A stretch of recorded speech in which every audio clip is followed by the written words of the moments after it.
welcome to another episode of All Over Voiceover with Kif VH. I'm your host, Kif VH, and with me in studio, you know them, you love them. They are some of the most You guys, I'm gonna stop talking about you in it's not the third person Well, because you were talking to them. I was talking to them, but when you're talking to them, we're they. But they know I don't talk to them at all. I say we're because they're here. I say hi to them then. But you guys are here now. Here now. We're neither here nor there. You guys, these my guests tonight are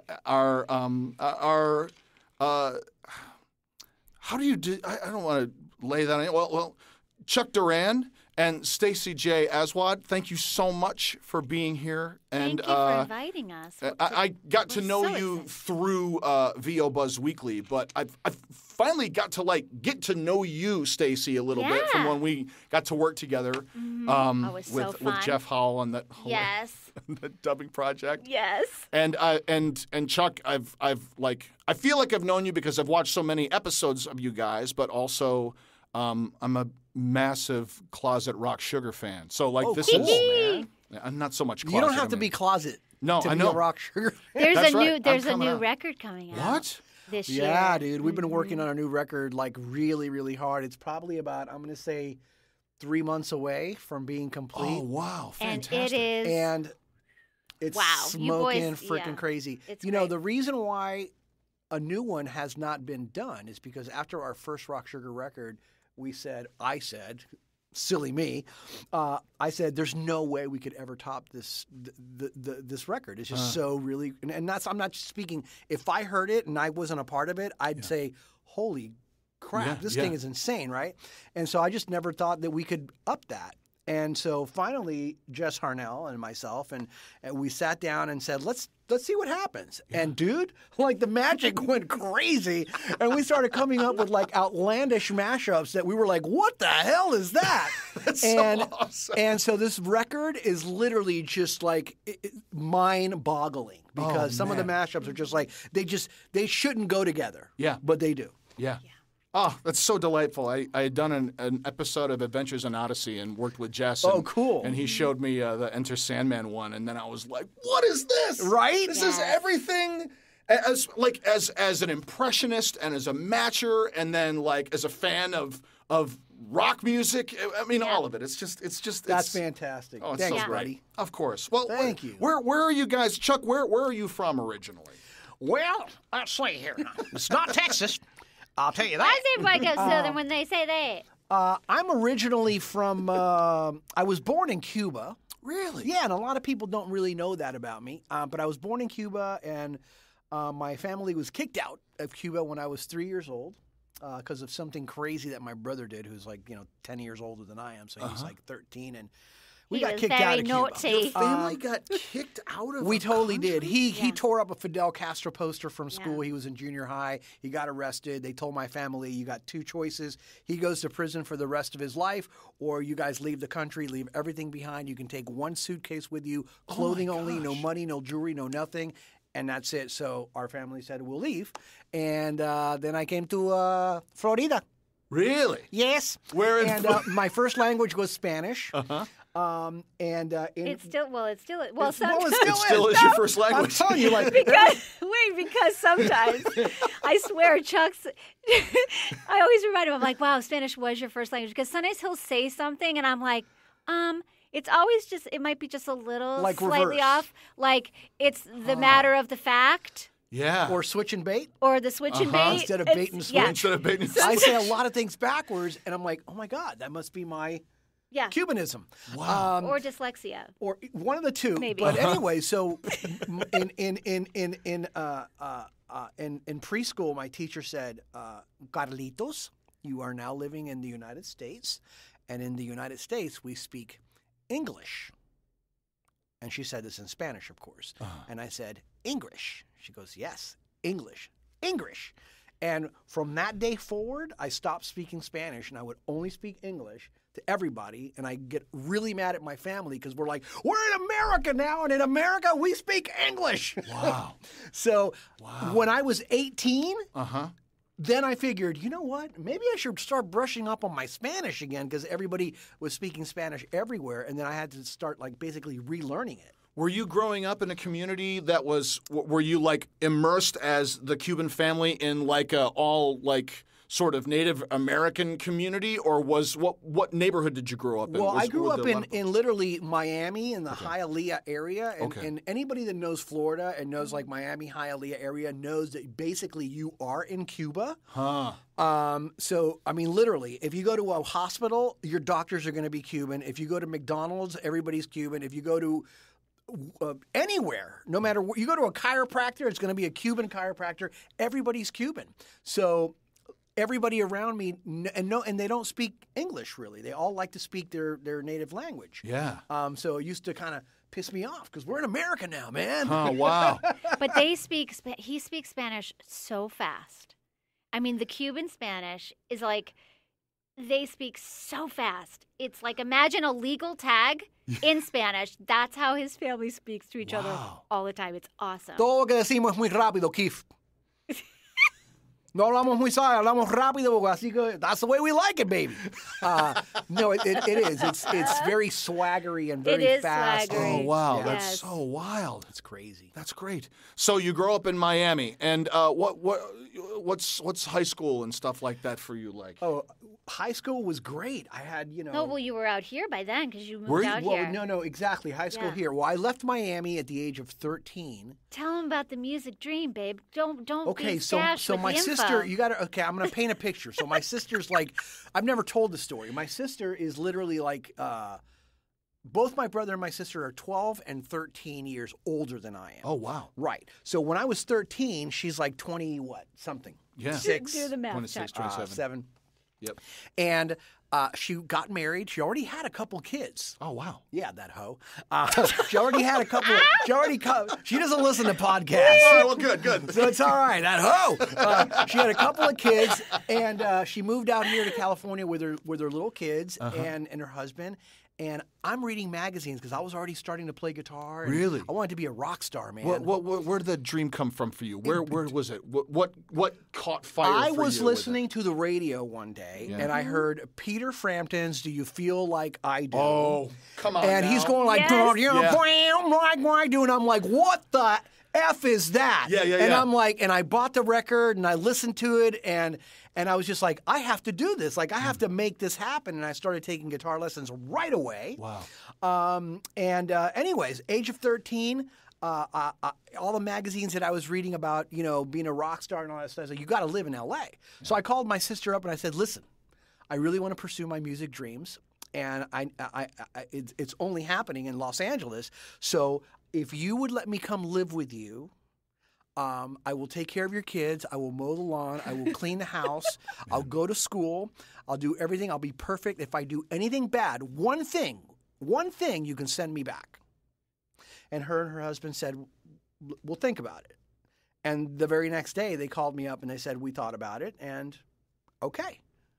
Dude, I mean, my daughter's 13 right now. Like the idea of that. Sending Of her. her, Yeah. like she's gone to cousins for a little bit, but to have that level of drive and agency and not only like the amount of work that you put into it already at that point, to be able to be willing and have the confidence to say, I want to chase this thing that I'm passionate about. Like, that's really It was really weird. It felt like It shows you. I It, think. it kind of did, Yeah. but Really it did. felt like a really I understand now when somebody has like a really strong passion for something, whether it be voiceover or acting or working at a place. It doesn't matter. Like, passion to me is like a virus. And when somebody gets it, you can't you don't want to stop it. You want to feed them whatever they need in order to go like make that passion a reality. Yeah. And so and that's what they did with me. My family was very, very supportive. All my friends were really, really cool. That's how I met Jess Harnell. Really? Yeah. Like, he was literally the first singer that I was ever in a band with when we were like teenagers. You have to tell about the phone call. Hey, boy, of how listen we to met. this. So we meet in school, right? Yeah. And this friend of ours, his name was Tex. Not He really, talked but he like called this. himself Tex. He goes, hello, my name's Tex. Hello, my name is Tex. And Hello. so he's, Hello. you know, What does he talk like he works at Radio Shack? Or like just on talks like helium. that. With He got- helium. You said helium? For some reason, he wanted to be Texan, but he wasn't. And we were in gym class, and I said, "Hey, man, I'm looking for a singer for my band." He goes, "Hey, you know what? I'm a singer," and I'm like, "I'm looking for a different kind of a singer." And he goes, "Well, you know, I can introduce you to my friend Jess Harnell. He's my best friend. You'll love him. He's great. He's like Robert Plant." I'm like, "Yes, Yeah. that's the guy that I want." So he introduced me to Jess. And I gave him my phone number, and he's like, "Oh, yeah, okay, man, I'll call you, dude." And he didn't call me. And so then I see him in school like 3 days later, and I'm like, "Hey, Jess, Chuck." And he goes, "Oh, hey, yeah, man, how are you?" I go, "Dude, you didn't call. Oh, I lost your phone number. I gave him my number again." And he lost it. He didn't call me. So finally, I go up to this text guy, and I said, "Dude, can you give me that guy Jess's number?" And he goes, "Yes, of course. He's my best friend. I have it right here." So he gives me the number. And then I call Jess on a Saturday afternoon, and I go, "Brrr," and he goes, "Hello?" And I go, "Listen to this." I put the phone down, and I started playing Eruption by Van Halen on my guitar. Right? We were kids. Yeah. And he's listening to it, and I pick up the phone, I go, "What did you think?" And he goes, "Oh, my God, listen to this." Puts the phone down. He puts on Achilles' Last Stand, Led Zeppelin on the background and on his record player, and starts singing along. Do we come from the land of the ice and snow of the midnight? And I'm like, "Oh my God, this guy is great." And then he gets on the phone. He goes, "What did you think of that?" And I'm like, "Oh my God, that was so great. Let's start a band together." Okay. And that's it. From that day on, dude, we were like this. Best friends. And every single band we've ever been in, we've been in a band together. Since those days. Yeah. Yeah. What a great story. Crazy. That's so awesome. But fairy tales, nothing but fairy tales. Like when Jesse and I were like literally like 15, 16, 17 years old, our parents moved out of California. But we were in this band, and our drummer's mother was rich. And she talked to our parents and said, "Listen, why don't you leave the kids here? I'll take care of them. I have lots of houses in Beverly Hills. I'll make sure they're good, you know, and take care of them." And she did. So she gave Jesse and I a house in Beverly Hills with a pool, a jacuzzi, a 4-bedroom house. We didn't have to pay for anything other than food, and that was us, 17 years old, Mulholland, Beverly Hills. Oh my God. No car, so we had to like hitchhike down the hill and hitchhike up Back the hill. up the hill. Oh my gosh. That's amazing. Is that crazy? That is amazing. You guys Oh, had some man. good breaks. All right, I want to pause, Chuck. I want to pause your story. I want to find out from Stacey, like where. How many bands I was in? Yeah, well, yes. When you stayed in rent free in a house in Beverly Yes. Hills. No. Yes. Like where you're from? You're from. We talked about this too. You're from New York, right? Yeah, I was born in upstate New York, Binghamton, New York, in the Valley of the Catskills, where What is the nature of the Valley of the Catskills? Like, what is that? Well, the Catskill Mountains, it's Binghamton's like 3 hours west of New York City, and it's beautiful. I mean, you drive out of the city, and you know the foliage, and so it's kind of down in the valley of the Catskill versus up in the mountains, and it's beautiful, and it was a great place to grow up because you had proximity. We would go to Manhattan all the time. But you had a cool quality of life there, and the rivers, the Shenango and the Susquehanna met in Binghamton. It's very exciting, but it was a great place to grow up, and I was so fortunate because I have a huge family on both sides, and so everyone lived there for the first big chunk of my life. So I would see my grandparents almost daily, and my cousins and my aunts and uncles. So it was really lovely. Like I kind of thought, oh, that's how it is. And I remember, watching like the nighttime soap operas, like Dallas and Dynasty. And I'd be like, we're all going to live together too in a big house. And we're going to have big family dinners. Like I just thought that's what people did. Hi, Pollyanna lives inside me. Yeah. But I still think that. I remember leaving. I left home when I was like 17, and I remember thinking like, oh, that wasn't long enough, because I love my family. I love my family, and That's one of the things we have in common. yeah, family is with each other, everything. that we just like when her parents come to visit for like a month, everybody's like, "Ooh, Isn't Yeah, that they kinda came for horrible? 2 months We're like, recently. are you kidding? I mean, it's like just we like- want them to People are just like- stay there forever. Yeah, Yeah. they're like, that's a good thing. They're coming. They're staying with you. We're like, that's an amazing thing. Yeah. So family, yeah. And so family for us, we're both 3,000 miles away from our family now. Yeah. So we have what we call our chosen family out here. Yeah. And so it's really important to, because listen, I don't want to be like, with the bluebird on my shoulder. I mean, not everyone's given family is that to them, but I Sure. think it's important to find one, whether Yeah. it was given to you or you choose it. I think it's just really important to have that sacred tribe of people around you. But I totally agree. but yeah, so I grew up in Binghamton, and then I went to Manhattan for college. I went to Juilliard Uh-huh. and danced my little toes off, and that was great. What led you to dance? I Yeah, started. Stacey. What led you to dance? It's funny you ask, my cuff. I started dance because I was a competitive roller skater. What?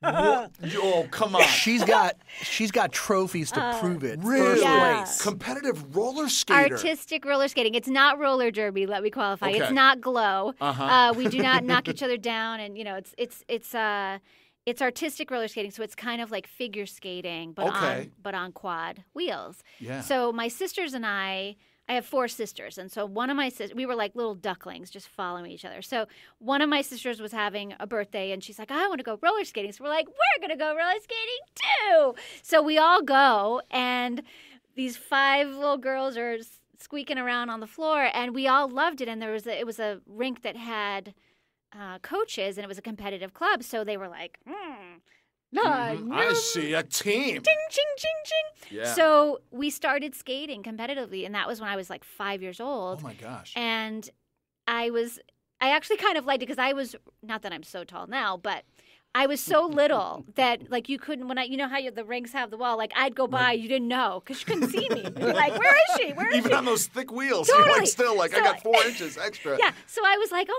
my God, I feel so tall, but literally you have to lean over and be like, did we lose her? Where's the little one? So Are you the I'm sorry to pause. I'm the youngest. You are the Yeah, youngest. Okay. I'm the youngest, the smallest, but I'm probably the loudest. That's awesome. Anyway, I'm like fun-sized candy bars. So I started taking skating lessons, and I was doing freestyle and jumping and twirling and doing all that stuff.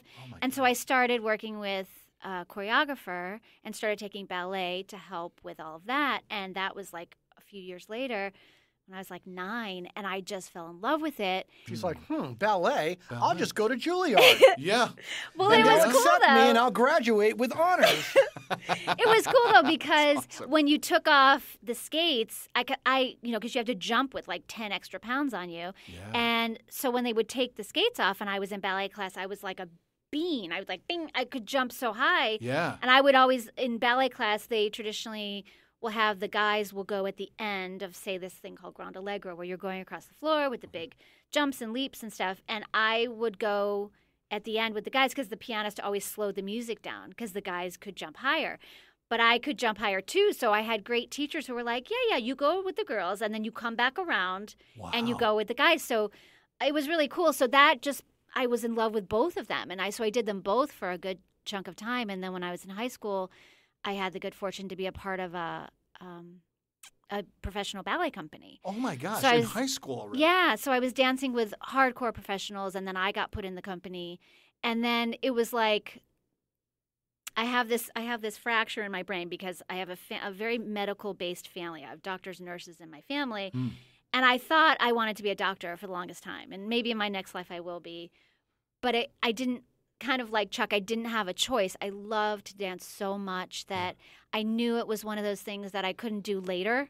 Yes. So I'm like, it just everything felt right, and my parents were so wonderful about supporting and getting that I was torn, and that it really made sense to me in my heart. I was like, I need to perform, and I would come home after rehearsal and do a one-person nutcracker in the living room for everyone because I just couldn't not. She still does Yeah. that. by the I way. still do that. That's great. True story. I do that, but One person. even in I get great shows. even in the off season, it's not just for Christmas time. That's great. It's the spring nutcracker. But so anyway, so then I just sort of said, oh, well, I want to, where's the bat? Okay, the bat, yeah, I'm going to go to Juilliard. And I didn't really understand, which is probably a gift, which I still sort of have that operating system now, is I say, oh, this is what I'm going to do this is what's chosen me. This is what I need to do. I don't really get into the, well, maybe I won't be able to, or maybe I won't. It was like, oh, yeah, I go to Juilliard. And I didn't even understand the process of, oh, yeah, no, you have to audition. You have to be accepted to even audition. And then there's the whole audition process, and not everyone gets to go. It didn't even really come into my consciousness that I wouldn't get picked. So it was, it worked out, thankfully. Yeah. Or it'd be a different interview. And I didn't realize, I mean, when you were there, I mean, it's hardcore. It's really, like, I think there were like 28 of us that started in my class and 14 of us graduated. Boy. So when you're there, you're not puffed up going, oh, I'm at Juilliard. You're just so focused that you have to stay in, because there was no, oh, yeah, I'm just going to wing it. Like, you didn't miss class. You didn't miss rehearsal. You didn't miss anything. Yeah. Because otherwise there was a consequence. Yeah. So Stacey has told me stories about like Yes. having like blisters on her feet, and like where you and I would be like, you know, okay, that's it, I quit, I can't do it, and you just have to put on those shoes, man, and do your thing, and like nothing. yeah, I mean, It's you dance with a ranger broken training, toe, you I've know? danced Yeah. with cracked ribs. Like, you just do it. There isn't the, oh, poor you. You're like, oh, okay. So, I mean, it was an amazing experience, because I feel like genetically I'm wired with a discipline. But dancers who hear this can relate, especially because what you learn as a dancer, because it is mind, body, spirit. It's not just speaking or just, and I'm not trying to minimize acting or singing or anything, but you can't phone it in. Yeah. As a dancer, you're either doing it or you're not. And so there is no excuse. And when your body betrays you, you have to just find a way. And there's been times in my life when I haven't felt well, or, you know, voiceover related stuff. I'm like, no one cares. No one wants to hear my excuses. You just dig deep. And that performance zone, I mean, you're a performer, you know. You get in that zone and you feel crazy before you go in your zone. You're brilliant. You come back out and you throw up all the way home because you feel like, you know, it just happens. That's just, it's such a beautiful gift. And so I got to dance for a long time, doing ballet, modern, jazz, flamenco. I was part of this whole Lincoln Center touring company, and we did all these ethnic dance stuff, like classical Indian and barefoot, you know, the Barefoot Bell stuff, and classical Chinese ribbon, and all African calypso. And so that was an incredible experience. And I got to teach and choreograph, and being able to be in the teaching There's side some of it celebrities was. that she's choreographed. Really? That went on to become really. No, I taught at She a doesn't like really to talk great. about stuff like that. That's all I would talk about. Well, because it's like. See, I taught Hugh Jackman. Yeah. But like. But I had the great fortune of performing with ballet company in the Midwest, and then I started teaching at the Performing Arts School, which is modeled after the Fame School in New York. Yeah. There's like well, at the time there were like 30 performing arts schools in the country, and this one is an incredible school, Youth Performing Arts School in Louisville, Kentucky. Yay!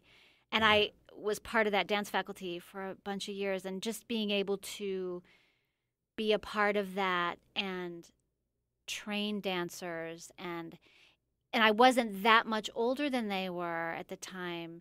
And so being able to be close enough that I could understand their angst and the torment, but also being like, no, there is a discipline and a respect for dance.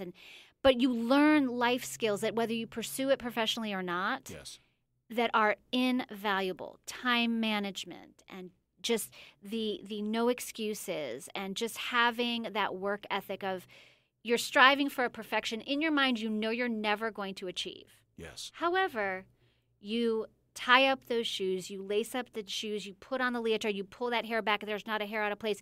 Because why? Because that's what you do. Yes. And you respect the discipline, and there's no other way. You have to just invest. And those life skills, I have students that are doing beautiful things in the dance world now, and performing and singing and Broadway and off-Broadway and companies. They have their own schools.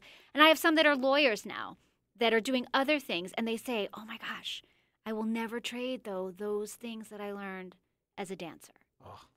Because they are life skills that they imprint in your cells. And so And they translate into like Yeah, and you can pay them forward into so many different things. Oh man. And in relationships, you don't just give up on something. Thank you. Right, Thank you, Stacey. Oh my God. I'm lucky for that one. Yes. We're gonna Yes. stick it out. We don't have You ever time. want a long relationship? We don't have time to break up. Marry No. a dancer. There you go. Make it work. Find a way to make it work. We will work through it. Yeah. But like it's yes. But it's the same. Like I mean, with theater actors, improv, you have there is just a level of tenacity that's different, and things. Even when I'm doing voiceover, and even when I'm doing on-camera stuff, I always in my mind have that from my skating background. You got one shot. Yeah. From a live dance performance, you can't go, ooh, can I go back? Can I just start over real Oh, quick? I missed that moment. Yeah. You'll love it. I promise. Hey, let me reset. Let me Yes. reset. Back to one. Yes. Stage Yes. managers. So even though I know, listen, I'll give you 100 takes if that's what you need. I'm not that person that goes, didn't you get it yet? Right.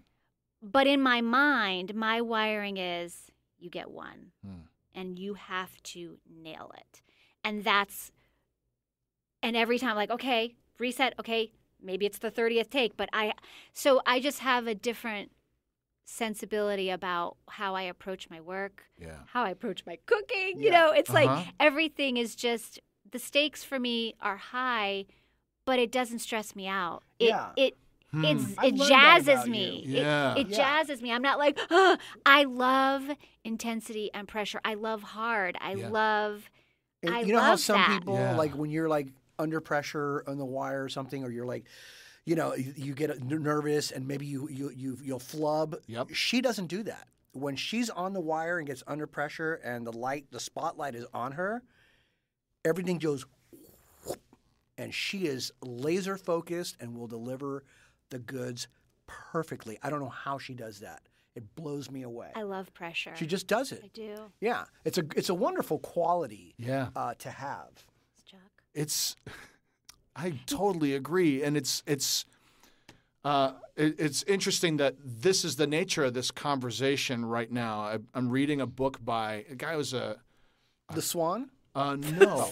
Although I'm going to read, that's next on my Kindle, The Swan. Okay. I'm looking forward to it. I did just listen to the Black Swan soundtrack recently, which is marvelous. Clint Mansell reimagining. Yes. But it's by a guy I heard on a podcast named Don Green, and Don was teaching at Juilliard in particular, I believe, with the orchestra students, and he's now a performance coach, but former Army Ranger, and had gone through Army training and then became a sports psychologist. But that whole idea of nerves and all that other stuff is actually activation. And what you do with that energy is what matters. And if you let it fluster you, if you let it take you out of that moment when it's your solo, it's that moment, it's whatever that thing is, or the callback or whatever, how you define your art and your artistry and your skill managed by that energy, and taking that energy and turning it into momentum that you communicate the fullness of your emotion. Yeah, I mean, it's really how you frame it. I mean, nervousness for me is just a different flavor of excitement. And I just, that's awesome. I hope that I never get to a point in my life when I go, oh yeah, I got to go over to Disney again. Oh yeah, I got to go over to Nickelodeon. Yeah. I mean, shame on me if I ever do. Like, I feel as excited, and even when I'm going in my booth at home. That's what I was just gonna say, because so often, and this I'm is like not, prancing this is not to down brag, the aisle, Sure, like, sure. but so often Stacey's like, "Oof," I'm like, "What's up?" And she's like, "I have 12 auditions I got to get out." And oh, okay. Do you want to do them now, or like, yeah, I got to, because she's not like, we'll just do it later. She's like, let's finish it now. Yeah. And she'll go in her booth and she'll get it done, and she won't get out of there, but she never complains about doing the work. It's an audition. You're basically, working for free, but she looks at it as the job. This is the job. If I get money later, great. That's, I have no icing on the control cake. over that. But this Exactly. is the job. And she just That's the goes only in part there, you can man, kinda control. plows it out, Yeah. and then she's done with it. I love that. yeah. But then I also have gotten really good at, like, I'll come down the hallway And he'll go, "What'd you do?" And I'm like, That is something, I guess. I mean, and I log everything, like I log in all because I'm a Virgo. Woo-woo. I log in everything I've done, you know. But then my just agreement with myself. Well, I have two agreements. One is I mean, because we all work a lot from home. Right. So, but I never stay in what I slept in. I always get dressed.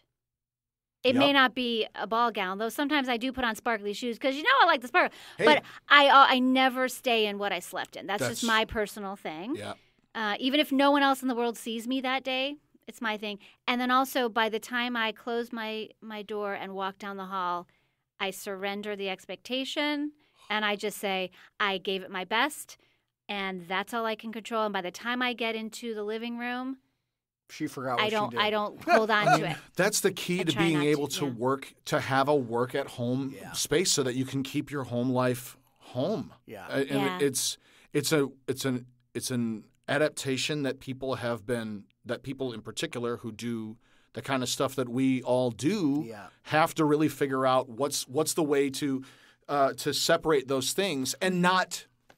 I hate to, because I've been divorced. I like to avoid the idea of divorcing from that section because I'm not divorced from it at all. Compartmentalize. No, it's like and that bell rings, that email comes in, and it's a last minute that You're back Benny on the needs clock. for Kimmel or whatever. Yes. Boom, we're in and doing it, and the mindset is kind of like always in standby, ready to work, like a TV. That's No, I mean, we're never off the clock. You learn to fall in love with that process because that is the process of a successful voice actor. That's right. Right. It's not an inconvenience. It's a blessing. The day that you say it's an opportunity. Yeah, the day that anybody says, "Oh God, I have like another audition. I just did 3 of them. Now I got to do another one."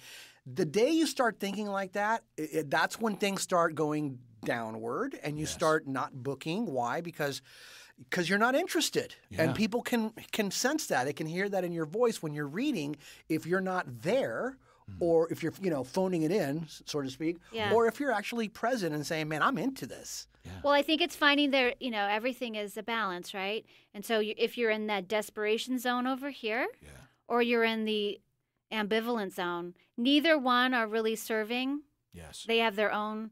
So somehow you got to find that balance. And if you get into the, oh, God, I can't believe we've had to pull over and go back on the way to a dinner. I mean, you know how that goes. Absolutely. Or, sometimes if I'm like, ooh, we got to leave, I'll bring my portable stuff because if I don't, I will have that thing. Yes. And if you bring it, nothing happens. Yeah. Right. You're safe. Yeah. And it's insurance. But I always bring it, and I don't go like, oh, I have to. I'll go, I'm going to bring my larger fun tote because I'm going to have to bring it into the restaurant. Right. So, but that's fine. And the danger of not bringing it is resenting the things you do in your life. Yeah. Yes. Like my wife, her favorite place in LA is the Huntington Library. And we're on the west side. And I make certain to always bring my stuff. Yeah. Whether something happens or not, I don't want to find myself in Pasadena resenting being in this beautiful place with my wife. Exactly. Totally. You know? Yes. Yeah, yes. polar opposite to that. We were at a hospital visiting a friend, and she brought her gear, and lo and behold, she gets an audition and says, "This, we need this immediately, not in an hour." Right. And she's like, "Babe, I'm going to go to the bathroom." And she literally went to the bathroom in the hospital, laid down an audition, and sent it in. And I was like, "Wow." I have That's to tell cool. you, the diaper changing station with the paper towels on it, because I don't know what's going on there, but Sure.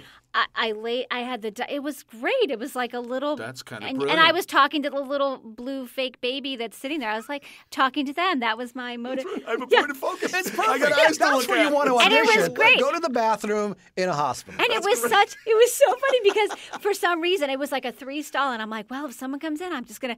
But I was in there talking, and I was like, ba ba ba da da da, and no one came in. It was great. I laid it down, and I was like, maybe I'll have to edit out. But I was like, literally got it laid down, edited it, boom. Someone came in it was like the time was perfect. That's perfect. Yeah, Awesome. it was great. I'm impressed that you got a Wi-Fi signal in the hospital because that's the challenge that I was running Well, I had no that's- signal in this ER. I No, had no, my yeah, but mobile now- Oh, hotspot. there you go. Your In mobile waiting hotspot. rooms, Yes. yeah, but also in waiting rooms now because everybody has, you Yeah. know, Yeah. stuff and you're waiting Yeah. for your loved ones. They always have Wi-Fi now. Yeah. Yeah, that's good news. Yeah. That's good news. You Why know. are we talking about hospitals? I don't know. Let's Right? talk about Here you go. Hotspots. Well, all right. So when we last left Chuck Duran, Yes. he and Jess Harnell were living at Logic. Oh my God! Beverly You have Hills. to tell them about the driving in and singing in the bathroom. You have to tell them. driving where? When were you driving in and Singing in the bathroom, in the clothing factory. Oh, What happened? well, when I was 18, I had a job. Or I was like 16, 17. Yeah, somewhere around there. I had a job. And my sister was my boss. She worked at this big clothing manufacturer in downtown LA. That's the one you're talking about? Yeah. Yeah. And so it was a big giant warehouse. And, you know, I was like, you know, picking clothes for big places and, you know, I don't even know what the heck I was doing, but I was doing something. And I would go into the bathroom of this place because it had great acoustics. And I would start singing like metal songs. You know, like, yeah, baby, I'm you know, and the echo and the acoustics, and I didn't realize that the bathrooms didn't have ceilings. They were really high, but they didn't have ceilings. So my sister could hear me way from the front of the warehouse, and she'd come running back there. What the hell do you think you're doing? You're disrupting the workplace. And I'm like, what do you mean? I'm just singing a song, you know? Little Cinderella, you know, little white snake, you know. Come on, it goes in every. Come on. And Universal, so man. eventually she fired me for that. Oh, no. Yeah, my own sister fired me for singing, For singing. disrupting the workforce. And Man. what you told them? What'd you tell them? Well, you mean when I left? So when I Yes. left, I said to everybody because I knew all the people that worked there, and they're all Spanish, by the way. And I told them in Spanish. I said, "I'm going to come back, and when I come back, I'm going to have made it in my rock and roll band. I'm going to be a rock star, and I'll show you guys." And they're like, "Yeah." Okay, but check this out. Yeah. 3 months later, Jesse and I were in this band called Magic, and we got investors to invest in this band Magic, and they literally gave us like $200,000. Oh, my gosh. No kidding. And then so they said, well, what do you need besides the money? And Jesse and I said, well, in order for us to write better songs, we're going to need Corvettes. And they said, okay, great. Well, their manager's going to take you tomorrow. You're going to go to the Corvette dealer, and you guys can pick out a Corvette that you like. So we literally did that. We went to the Corvette dealer, and I said, I want that one. And Jesse says, I want that one. And we drove off with brand new Corvettes. So what was the first thing that I did? Yep. I get in my vet. I put on some freaking Van Halen in the CD player. No CD players yet. 8-track? Cassette player. Yeah, cassette player. Put it in there in a cassette player and drove down to that warehouse and drove inside the warehouse, T-tops off, blazing Van Halen, stood up on my seat, and I said, I told you! I made it! I'm a rock star! And everybody's like clapping and going crazy, and my sister's like, get the hell out of here! She fired You're him disrupting again. the But he workplace. wasn't even working there. So you can't fire me. I quit. Yeah. Rock and roll. Dude, that was like literally one of the most beautiful moments in my life where Oh, you just man. like, you know, redemption. Yeah. Yeah. To be able to have a moment like that, to be able to say, I'm going to do this And then come back 2 months later and did it. in a Corvette, Yeah. Right? I mean, do back it then, like on your own terms. my own terms. Dude, that's Stay so in school, fantastic. kids. No, Stay sing in the school. bathroom. Follow your heart, man. Exactly. And sing in bathrooms without roofs. Why not? So what leads you to where you to engineering, to directing, to producing and like I want to connect the dots, and I know it's a Yeah. Well, I mean, how long did you and well, Jess for play? me, it was. This is exactly how it happened. So, all through my life, when we were recording music, and I always had recording gear, and I was the guy that did the recording, and you know, made demos for the band, and mixed and mastered, and all that stuff, and when Jess Harnell actually got a giant part for voiceover. He went to audition for something. It's actually the voice of Roger Rabbit when he was going to replace Charlie Fleischer for that. Oh my gosh. And they were looking for the new voice of Roger Rabbit, and he got it. He got the gig. Disney said, "You are now the voice of Roger Rabbit." And he goes, just said, "Well, so what do I do?" And he goes, "Well, we can't pay you without an agent, so go meet with these top 3 agents and pick one." And so that's what he did, and he picked one. And then that agent said, "Great, we'll love to rep you because you're the voice of Roger Rabbit." Yeah, right. Thank you for bringing us. So it's a tremendous amount of no-brainer. work. They're going to say yes. And then they said to him, "We can't promote you without an animation demo, so you're going to need that." And then he goes, "Oh, okay. Well, can you give me 5 animation demos that you feel are like stellar?"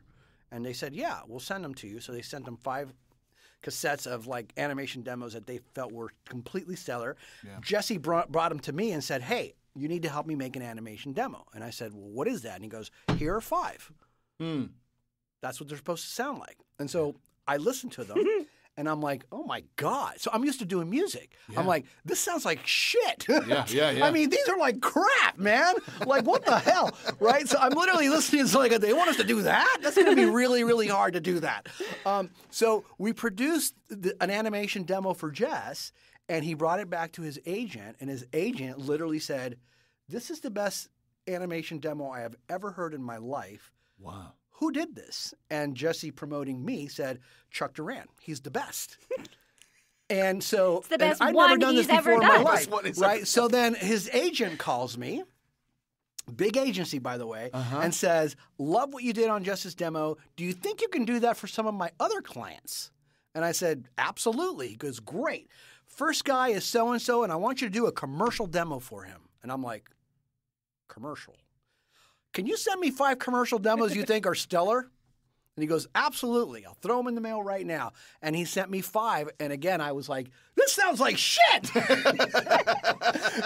and started producing it more like a record, like really, really putting detail into the sound quality and the voice being out front and, just really, really great quality. Yeah. And that's how it all started, man. Wow. And so I literally became, because then I reached out to every agent in town and started asking them questions and saying, "Hey, listen, man, I'm producing demos for all the top talent at blah, blah, blah. And now I'm branching out to other agencies and producing demos for their top people. Yeah. What are some of the things that you hate? What are some of the things that you need to hear? And some of the things that, that you're not getting from a demo so that you can help your clients that you really, really need?" Yeah. And they're like, "Oh, these are great questions." And I'm like, "Can I come in and meet with you?" And they're like, "Yeah." So I met with all the agents in Los Angeles and brought them cards and demos and blah, blah, and asked them questions like, "What do you need?" And I started making demos specifically for the agents to promote their clients. Oh, wow. Right? Yeah. So, and that's what they loved about it. And I still do that today. When I As talk to it sounds agents, familiar. You still I'm do still that. like, what Yeah. are you sick of hearing? What do you need to hear more of? And Yeah. and so on and so forth. Because I want to tailor those demos specifically for today's industry Yes. and for the agents to be able to actually help the clients, or for talent to be able to book off a demo. Not just something that's going to sit on a shelf and people listen, sounds pretty good. Right. Something that's going to be a tool. And that's how it started, man. And then here's the funny part is that as a kid, I wanted to be a rock star. Yeah. This is a good lesson for everybody out there because this is what changed my life. So as a kid, I wanted to be a rock star. And to a certain degree, I became a rock star, but not to the degree of like, a Van Halen, or an Aerosmith, like real freaking rock stardom. It never happened. And one day, producing demos, doing what I did, directing, helping people out. So many careers that I helped just launch and literally go from like nothing to like millions. Yeah. And one day, I was always struggling with myself because like I don't want to do this. I want to be a rock star, right? This is what I want to do. Yeah. And then one day, when actually Jess's dad passed away, Joel Harnell, and I went to his service, and there was a friend of his that was talking about Joel and telling a story. And he goes, "I used to love going to Joel's house. Joe's house, because, on his big giant piano that he had a giant frame this big, and in that frame he had a little piece of paper about 2 inches tall, and on that piece of paper it said, "Wherever you're planted, bloom." And dude, that little phrase just freaking hit me right in the freaking head. I literally went blank, like everything just went black. And all I heard was, "Wherever you're planted, bloom." And that day, I went home and I said, you know what? If I become a rock star, great. But I'm planted here and I'm going to bloom. So I'm not going to become a voiceover demo producer, director, whatever. I want to become the voiceover demo producer, director. Yeah. And that's what I set out to do. And today, we have clients literally all over the world. But the fun button of that is with the Rock Sugar band. Hold on. Then I planted myself somewhere else, right? So then what happens? So then we create this freaking crazy band, Rock Sugar, mashups. Yeah. And if you guys don't know about it, go to YouTube right now and just go Rock Sugar and watch a million videos. So we do that. We released a video, and a week later, the video goes viral on YouTube. A week later, we get a call from Paradigm, and they said, "Are you guys signed?" And we're like, "No." And they go, "We want to meet with you. Will you fly out and meet with us?" And we're like, "Yeah." So we flew out and met with Paradigm, and then they handed me an acoustic guitar, and they said, "Sing that song that you guys have on YouTube right now." They wanted to make sure that we could actually sing and play. Yeah. And so Jesse and I sang it. We did the harmonies, "Don't Stop the Sandman." And they're like, "Oh, my God, they do that. They do it. It's them." And they said, "We want to sign you guys and get you some really, really big shows." And we're like, okay. Our first show was opening up for Aerosmith. Dude. In front of 40,000 people. Come on. Then we opened up for AC/DC. Then we opened up for Linkin Park. Then we opened up for Led Zeppelin. Def Leppard. Then we opened up for Kid Rock. Oh my and it was God. nothing They play but with giant, the Scorpions, Rat. Everybody. And we were like, oh my God. All these years later, we're getting to experience the actual rock stardom of like these major, major acts and opening up for them when we set out to do something for fun. Yes. Yeah. So you just never know where life's going to take you, man. You can't take things so seriously. That's right. You got it. And that's why I say, wherever you're planted, don't fight it. Bloom. Yeah. Surrender is a powerful other things thing. will just come to you. Oh, man. Isn't that cool? That's extraordinary. Because I think people. Thank you very much, man. I appreciate that, baby. Surrendering is not failing. That's right. Surrendering sometimes is the best gift you can give to yourself because, I think as humans, animals, I love animals because they're such great teachers they know when to retreat. They know when to put. And so I think as humans, we tend to push sometimes because it's like, but this is what I wanted. This is it. Yeah. But sometimes you gotta stay loose and fluid because. And if things aren't going your way, then you start feeling like a failure, or and not that everybody does that, but some people do. Yes. And they get down on themselves and all this stuff when they have other opportunities knocking at the door, but they don't see them. Yeah. Or they refuse to. They turn a blind eye to that. They turn a blind eye. Yes. And remaining open to those opportunities and. There was a phrase that I stumbled across.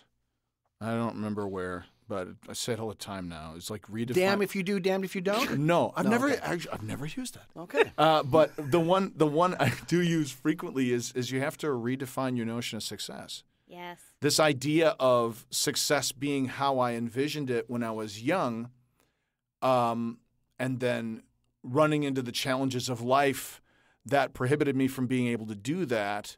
But then redefining that idea, what does success really mean? Does success mean I'm, I have a house here, or I have this credit, or is success a network of friends? You know what I mean? Like it's like is what's better? Like this great part or a great dinner with like a bunch of people that I'm going to remember that evening for the rest of my life, or a gift that you give someone, or a connection, or something inspiring that you say in a class, like those kind of things. Like I guess as I age and become wiser, You just discover these things of like, and what's so beautiful about the story you just told too, Chuck, is like, you might think that this is going to be your reality, but if you remain open to the possibility of it, it can be even better than that. That's than you right. imagined. And the world needs to catch up.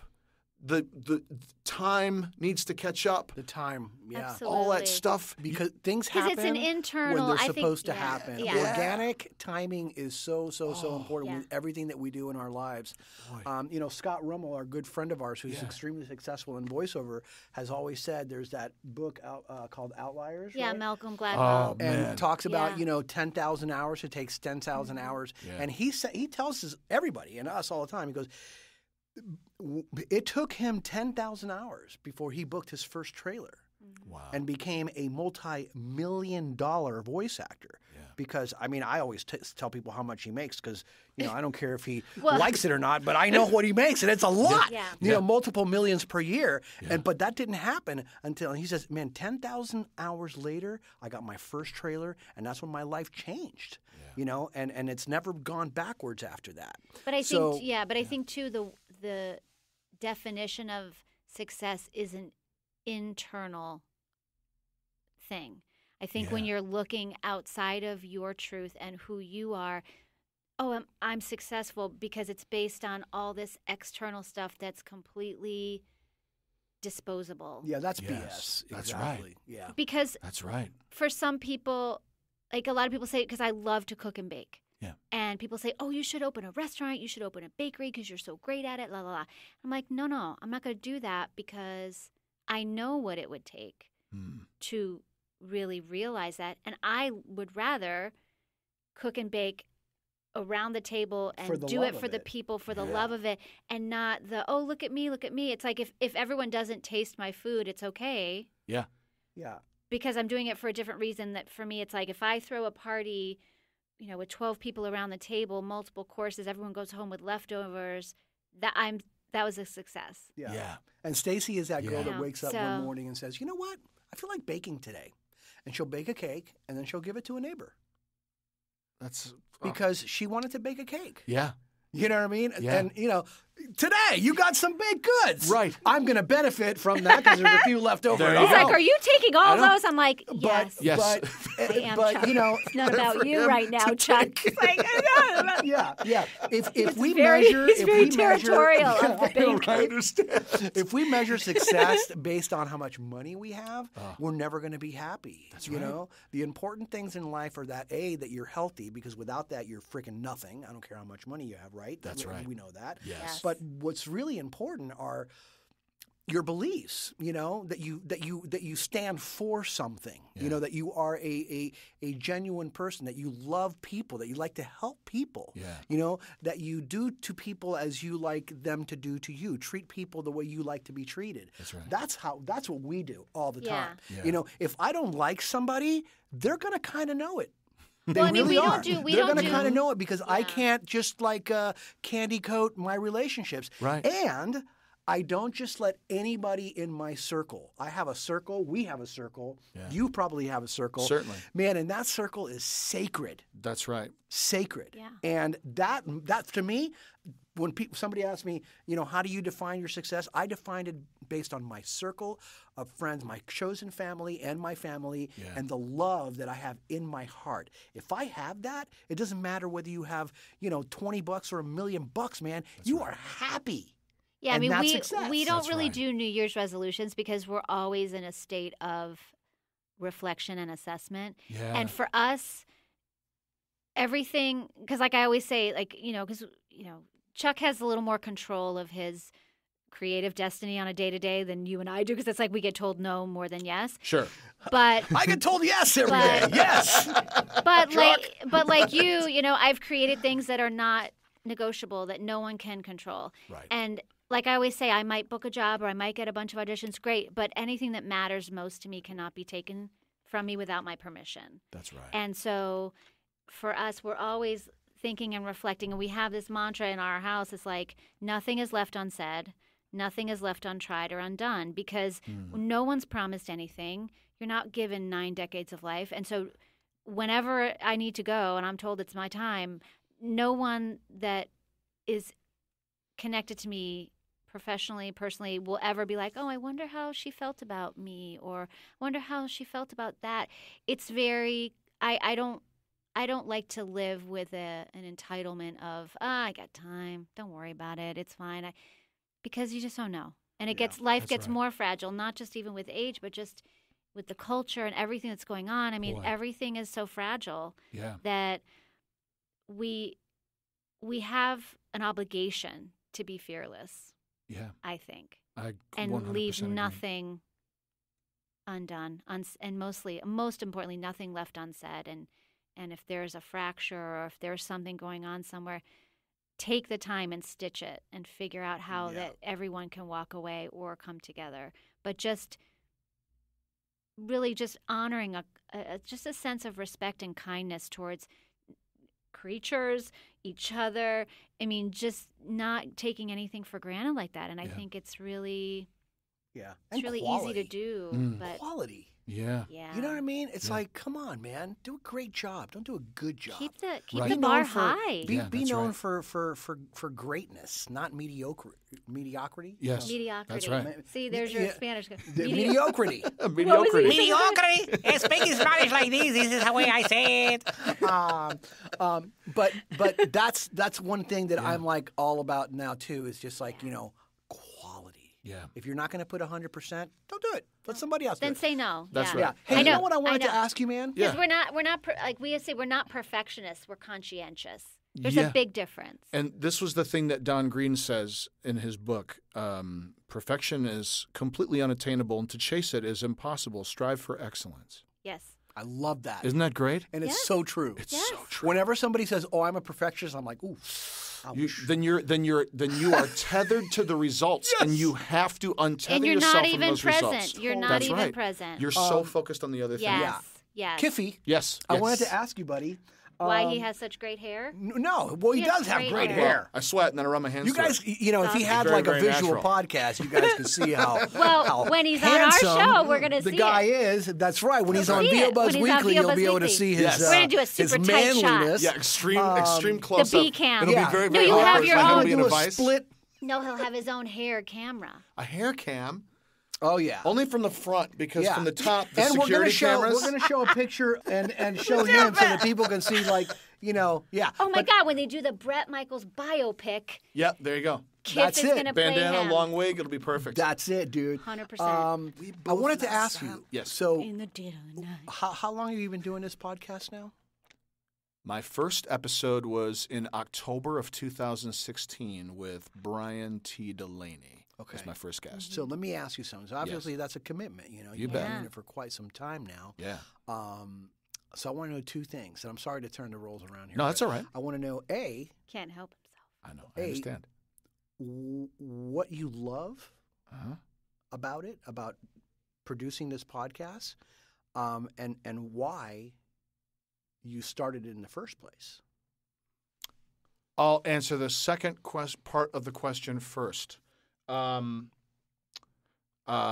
you know, both Stacey and I are with the marvelous agency CESD. Yes. And when I first came, one of my favorite things was sitting there in the lobby and talking to the extraordinary other talent who were represented by this agency and getting to know. Having celebrity sightings was very exciting. Coming from Chicago, like Star Trek guys, like deep catalog character actors, like, oh crap, I'm sitting across from Bob Picardo. You were the doctor on The Thing. Oh man, I'm losing it's Michael Jai White. Just nerding out because I love that kind of stuff. Right. But I was teaching an improv class, and Brian Delaney took my class, and I recognized him from stuff, and then we became pals, and then we'd see each other frequently in the office, along with like all the other cats. And we talk about everything under the sun except for what we do. Because in that space, that's not – no one should be running a workshop in the lobby. Everyone's got their own process. It's gross. It is. It is. The one time it was really fantastic, sidebar, was we all know and love Fred Tatasciore. And I remember watching Fred. There was a young actress who was in – with a piece of animation copy that looked like she was fairly new, and you could kind of tell that she was nervous about it. And Fred gave her a master class in 10 minutes, just a sweet, gentle, like, well, this is the artwork of this character, and there's cues embedded in here. You can look in her eyes, you can look in her mouth, look in the description of different words and how that might affect the different things, and make sure that you do different choices on each of the lines. Just really kind, thoughtful, journeyman actor sharing that.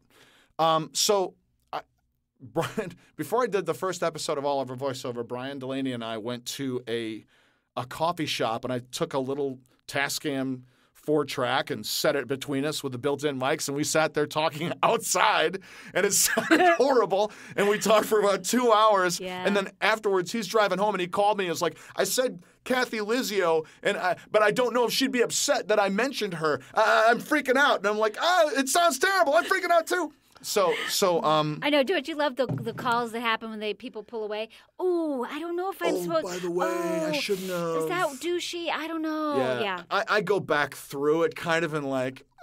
I remember thinking, maybe I'm gonna, and I'll do a little bit of edit, but generally this is a pretty unedited conversation. And I remember like calling Brian up, and I was like, dude, you're coming off of doing Fallout 4. You did all the mocap. He's the player character. For Fallout, and I was like, I'm curious about your process, so let's do this thing and talk process. And he was like, I'm down. So I called up this place called Global Voice Broadcasting. I had done because I was on camera for a TV show called Richie Rich. I got invited by the Young Actors Studio to come do a podcast. So I was like, oh, this is a great space. And then we sat down and we did it. And after that, it was like, it was $100 for an hour to put this thing out there. And I feel like as a teacher, I'm sharing this, and there is part of this work that makes me feel like everything I've learned on the job. Even from when I started in on-hold messaging. I don't feel like, even though I've gathered this information, I've learned it, I've processed it, I've used it, I've benefited greatly from it, but I don't feel like in a way that it's mine. I feel like a lot of this information is it's community, and I happen to be a net. And I'll give it to you, and whoever you are gathering this information back from me will take it and use those facts of the job to create your own art. It's like being a Bob Ross kind of. Totally. So that's I think that's why. And then cool. And I had so much fun doing it. And then like as I started to, just kind of I was like, who are the actors I have access to? And then the first person who I didn't know, who like Deborah Wilson, I asked her one time when she was in the office, and I was like, you're so much fun. Like, would you come in to do the show? And she came in, and it was just like, it was an important episode for me because I had to get comfortable with my own sort of being flabbergasted. But just like she'd say something that was so inspiring and so mind-blowing, and I would get emotional about it. And I would sit there in silence and just, and then I kind of let that be part of the show because I'm like, I think it's real. It's real. And I always wanted the show to feel authentic. And there's always a white guy in my show. So I really try to make a point to bring in women and bring in people of color and different experiences and points of view because my audience is also very diverse, and I want to have as many voices and experiences, and I want to learn from that. It makes me a better artist. So anyway, so that's why or what I love about it. Yeah, what do you love about it? Oh man, because you know that you've been doing it for a while now. There's a feeling that you get from doing your show that at this point now maybe you don't even know if you could live without. I want to know what that feeling is. Friends. Relationships. Right? Yeah. So you do this show, people come like Stacey and I, we bring you cookies and some freaking weed or whatever. No, I'm just kidding. I'm just kidding. Thank you for that. We don't eat the plants. I don't smoke the plants. That was just a joke. Wait, edit that out. But I've gotten 75 new friends. That we get to talk about my policy has kind of always been like, Isn't it 77 now? it is 77 Okay, now. good. Just Yes. checking. I thought I'd rolled you in, but I was, because this is, no, I've gotten, yes, the math is wrong, but I've gotten so many more friends from this process. And I think growing up for me, all I really wanted was to really feel like I belonged someplace. And I didn't feel like I belonged where I grew up. I mean, I did because I had the Dutch last name as everybody else did in our community. And my entire family's still there, and I'm close to my family, but I'm not. I need to get out. Bruce Springsteen was a siren song to me. Mm-hmm. It's a town full of losers. I'm pulling out Not of here to win. Yeah. And so, not saying that Grand Rapids, Michigan is filled with losers. No, that's not what I'm saying. But the way I felt myself there, I needed to escape. Yeah. And in a way, being accepted out here by so many people whose work I adore and respect and find our commonalities and hear the same stories or hear our different stories being echoed back. And then to be able to I got an improv show on Thursday night, and I kind of blew the whistle of some of my guests. I'm like, hey, you want to come and play? So Candy Milo and Darren DePaul are coming out. Yeah, we're gonna improvise together, and it's just I think that's the thing that I really love, and that's honestly not what I expected. Yeah. Mm-hmm. That's really the cool part is that just by sitting in this town face to face, talking in the same room about what we love has created a different relationship. Yeah. And then the ancillary benefit, and I know you guys experience this too, of the people who come out of the woodwork expressing their gratitude and adoration for what you've. So why did you start your show, and what do you love about it? Well, we're going to continue this when we have you on our show. We're going to go deeper. We're going to do we're going to go full excavation of We'll go Kim. deeper because I'm already way over time, but I'm happy. Differently, yes, we started our show, I think, because we just wanted to have something to do together. Well, that was part of it. That was the big part. It was not very deep thinking on our part. We're just like, hey, we should have something that. Well, we that do was together. one piece. The other piece was because I do on-camera hosting That's right. as well, and I have my Disney thing, which I love. But I was getting offered stuff that I was like, I don't want to talk about this, and it was stuff that was like, hey, can she be? We love her, but can she be a little less sharp? A little bit. She's a little too smart. She's a little too this. And I finally got to the point where I was like, I am not in good gratitude here when I'm getting these opportunities. This is not how I want to be able to look and sound and be who I am. Yeah. And so I remember saying to Chuck one day, I was like, when I realized finally, oh yeah, I had in my mind this thing about hosting. And I thought, oh, someone's going to call me or email me and go, hey, Stacey, here's your opportunity. And I went, duh, you created the opportunity that you wanted as a host. So that was a real big moment for me where I was like, oh my gosh, not everything that you need or want comes from somebody else. Outside. Yeah. It comes from within. So that's right. That was in January 2012. Wow. And we're just starting our 9th year. Amazing. Our 9th season. And so initially it was very voiceover-y and, okay, so let's talk about audition tips. And it still has that element, but we've realized in our fan base has broadened out beyond voiceover. A lot of people go, I don't even know who this agent is. I don't want an agent. I don't know this cartoon. I don't know this actor. But I'm interested in the, as now we call it, the patterns and behaviors of successful people and the universality of the human experience and perseverance and rejection. Those are universal things. They're not just voiceover or casting director or voice director kinds of things. So what I love is when we get into conversations with people that are about life and humanity. And yeah, we talk, if someone wants to do a funny voice or talk about a character, of course, that's great because that's all part of who we are.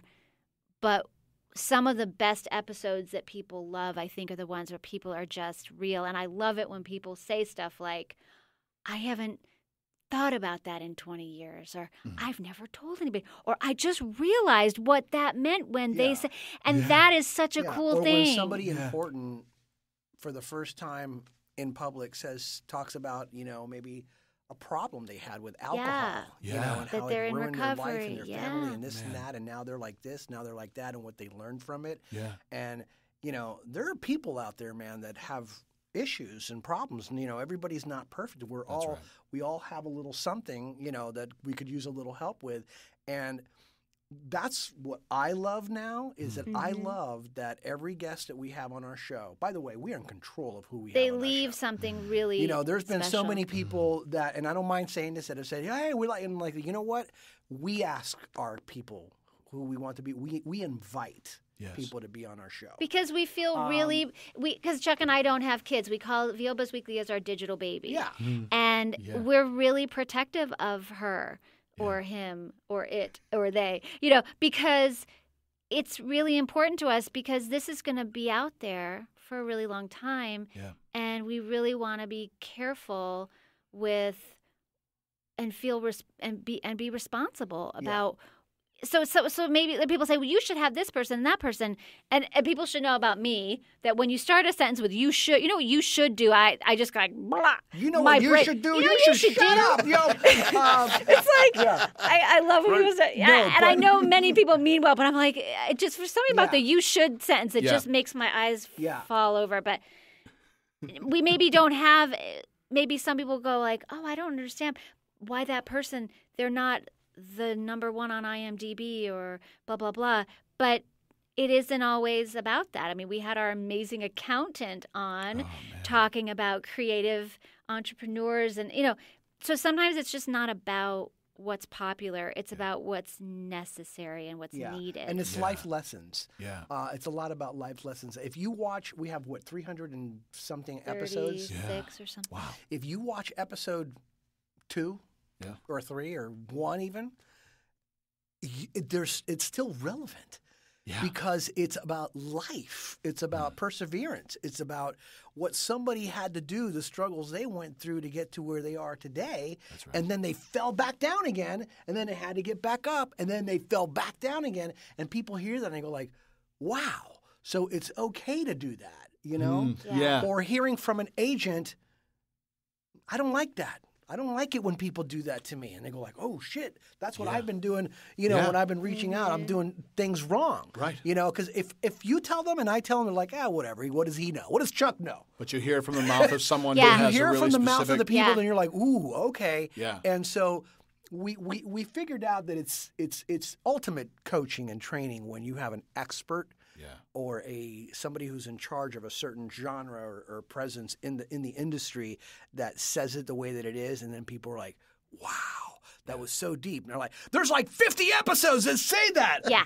But you only heard that one because But that's also, the person. yeah, I That's mean, right. you know, it takes time and money to do these. Yep. And we are at the point now where we want to sit and talk and celebrate people that we want to sit and talk and celebrate with. Yeah. And so maybe it doesn't always make sense, but someone somewhere in the world needs to hear from that because everyone gets to those it gets to our chair at the right time.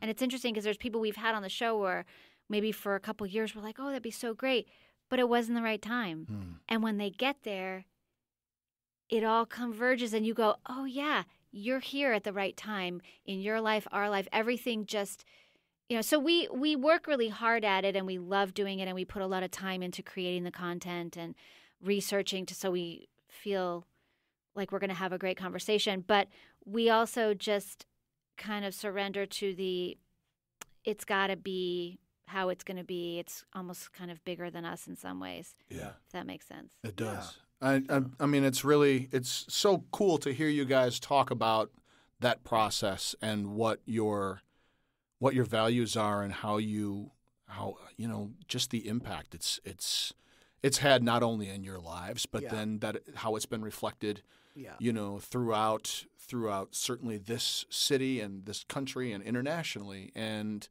the way it's helped shape people's expectations and ideas and what to and set goals in a really cool and beautiful way. And you know. And to be really honest with you, buddy, one of the cool things, and this happens, you know, on a weekly basis, we'll get a beautiful email from somebody who doesn't even live in the United States. Yeah. You know, they're from some country that doesn't have what we have here. Yeah. You know, in our backyard, and expresses their gratitude because they finally now are doing this or have done that, and they booked that, and they got an agent, and they did everything, and because they went to VO Buzz Weekly University and learned from the people that they love and respect, and it didn't cost them anything. Yeah. You know, our show is free, right? Yeah. So, and then we sit there and go like, wow. For me, that's the thing. It's touching somebody's, because, remember planted, whatever you're planted, bloom. Yeah. I'm really, really about that bug, man. And when somebody has that deep inner passion, it's like, I want to feed it. And to me, feeding people's inner passion and having them realize just an inkling of what it is that they wanted, that's it. I'm going to wake up in the morning feeling like $1 million. Yeah. Man, and to know that out there someone is finding your show the way you found Frampton Comes Alive. Completely. And it's like you being able to, or ballet and all the gifts that these things and the, well, there you go. Yeah. I mean, you guys, this has been such a tremendous delight to get to hang with you guys and talk. How can people find you in the interwebs? First, if folks want to go back and get caught up on VO Buzz Weekly, they find that VOBuzzWeekly.com is our website. All the YouTube videos are fed through there, and also our channel. On YouTube at VO Buzz Weekly. Yeah, we also have an audio version on iTunes, so if you want to drive and listen to it and then watch it later. Yeah. And there's also a free app, VO Buzz Weekly app. Yeah. Fantastic. And you can find us on social. Become our friends. We always tell people, And subscribe to the channel so you know when stuff's coming out. Absolutely. And there's also really cool videos on the channel of making of demos. So people can see that one where you working with Bob Bergen on a commercial and Joe reel. Cipriano, Joe Steve Cip. Bloom, Scott Rummel. Man. It's really cool to watch the process because I think people have in their mind like, oh yeah, I can do voices or I know how to read, I can do a demo. But really watching pros, and a lot of them, like Steve Bloom, for example, was doing promos, and he was like, I want to do promos, but it's not what he's been known for. Yeah. And so watching people struggle. Have to go through a different, flex different muscles. Yeah. Absolutely. So those are some cool videos. There's some other content like that on there too. But yeah, Chuck and we're on Instagram, Facebook, Twitter. I'm at Demos at Rock on Twitter and the Chuck Duran on Facebook and Instagram. And you're newly on Instagram, Real Chuck Duran. Chuck Duran. Real yes. Chuck Duran. Yeah. And we're VO Buzz Weekly and Stacey J. Aswad, everywhere too. So, awesome. But thank you for this opportunity. And like I said, I think it's cool because, we pass each other. Yeah. We don't go into the agency as much to do auditions, but and then we got to work together, and it was so cool to watch you just step up there and hit it out of the park. Oh, thanks. And you too. Oh my gosh. Thank you. And to scream with laughter over the spit shield that this woman working at the grocery store is wearing. Like you're accustomed to seeing like this, like in this Japanese television show that we were dubbing. There was a woman who was serving food at a restaurant. It was like a salad bar. Or like a grocery store. But it was like an upside down piece of plastic underneath her chin, like it was like a hockey rink. Yeah. It was I don't know. It was so stupid. Then I knew Kiff is our people, Chuck. Because we thought, we had to compose ourselves to... Oh my God. Anyway, but we look forward to having you with us. Well, thank you. I'm honored on VO Buzz Weekly. That's really tell amazing. your story. Thanks, buddy. And thanks for having us on Thank you so awesome much. And show. Kudos and congrats and keep doing it.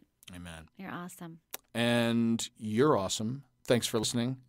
You guys. He's talking to you guys out there audience now. Once again. No more Chuck and Stacey. Chuck and Stacey, thank you so much for coming here and for joining me this evening. This was truly delightful. And there will be more episodes coming soon. Peace.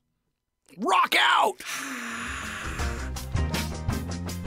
This has been All Over Voiceover with Kiff VH. Thank you so much for listening. If you enjoyed the show, please go to iTunes and give us a positive rating. It truly helps. Follow me on Twitter at KiffVH or on Instagram at KiffVH or on Vero at KiffVH. Thanks so much for listening. Talk to you soon. Claim victory and depart the field.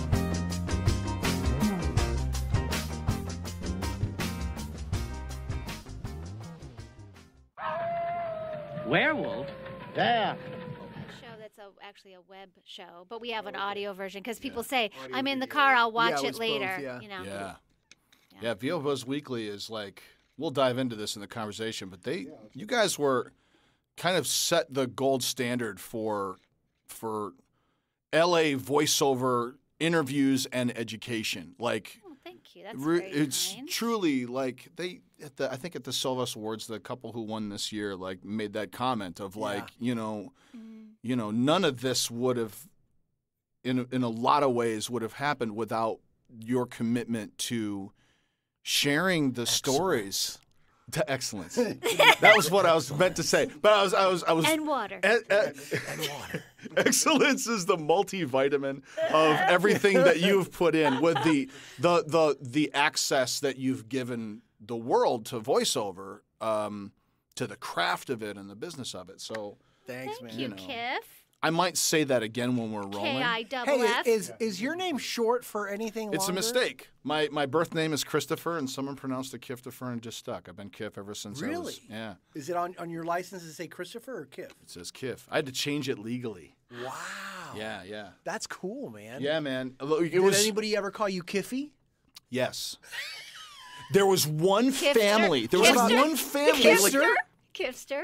never a Kifster. Never walked away. Never. without a How about black eye. caffeine? Never Kiffine. Kiffine. That's new. Kiffine. Kiffine is good.